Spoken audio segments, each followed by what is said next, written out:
పిల్లలు చూడండి, ఇక్కడ నేను కొన్ని నెంబర్స్ రాశాను.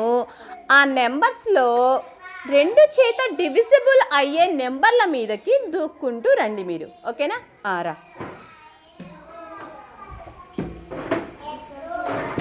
ఓకే, ఆ నెంబర్లు మాత్రమే 2 చేత డివిజిబుల్ అవుతాయని ఎట్లా తెలుసు నీకు? చెప్పు. ఏంటి రీజన్ ఏంటి? ఏదైనా ఒక నెంబర్ యొక్క ఒకట్ల స్థానంలో 0 కానీ 2 కానీ 4 కానీ 6 కానీ 8 కానీ ఉంటే ఆ నెంబర్ 2 చేత భాగింపబడుతుంది. వెరీ గుడ్, చాలా బాగా చెప్పారు. నెక్స్ట్ సైమా నూరామ్.